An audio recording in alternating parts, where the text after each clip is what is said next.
En Somalie, le programme alimentaire mondial a eu quelques difficultés à mettre en place le pont aérien. Mais ça y est, le premier avion vient d'atterrir à Mogadiscio.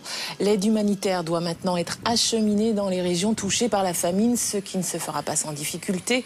Ce matin, de violents affrontements ont eu lieu dans un quartier de Mogadiscio entre la force de l'Union africaine et les insurgés islamistes. La guerre et la famine poussent les Somaliens sur les routes de l'exil. Ceux qui réussissent à traverser la frontière se retrouvent au camp de Dadaab, au Kenya. Un camp qui existe depuis des années et qui grossit en population à chaque catastrophe. Malgré leur détresse, les nouveaux arrivants ne sont pas très bien vus par ceux qui vivent là depuis des années. Voyez ce reportage de Sophie Rosenzweig et Mathieu Pansard.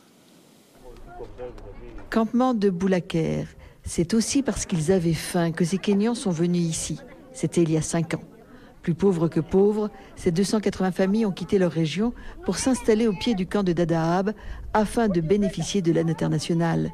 Mais l'arrivée massive des réfugiés somaliens semble avoir changé la donne. On n'a reçu aucune aide alimentaire depuis l'arrivée des réfugiés somaliens. Depuis qu'ils sont là, c'est eux qui ont la nourriture. Tout leur est réservé. Et nous, on ne nous donne plus rien. C'est parce qu'ils se sont plaints qu'une ONG vient leur rendre visite. Atem et Aude font partie du Secours islamique France. Ils font le tour du village pour évaluer les besoins réels du campement. Une association accueillit les bras ouverts. C'est vrai que le mot islam, quand on le prononce en arrivant au village, ça aide beaucoup. Ça nous facilite l'accès au village et directement au chef de village. Une association qui se présente comme ouverte à toutes les confessions. On se réfère aux valeurs humaines de l'islam, qui sont la solidarité et le respect de la dignité humaine. Et on ne fait pas de différence entre les religions. On aide vraiment, que ce soit chrétien, que ce soit musulman. On ne demande pas, on aide les gens les plus vulnérables. Est-ce qu'on peut aller voir les latrines ?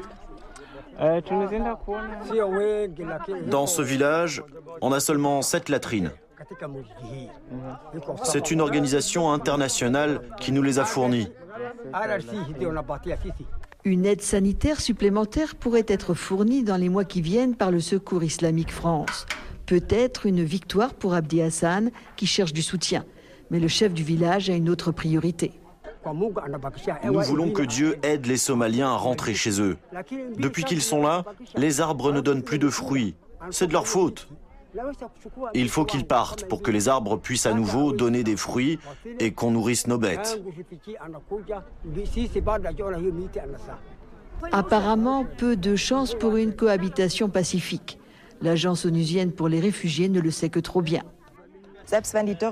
Même si la sécheresse était jugulée dans l'année qui vient ou même dans les prochains mois, les réfugiés passeront toujours la frontière, car ce n'est pas uniquement à cause de la sécheresse, mais également de la situation politique en Somalie. Si un accord de paix n'est pas trouvé, des milliers de Somaliens vont continuer à affluer ici. 800 000 Somaliens ont déjà quitté leur pays. Plus de la moitié se trouve aujourd'hui sur le territoire kényan, une nouvelle réalité dont les gouvernements kenyans et somaliens vont devoir tenir compte très rapidement.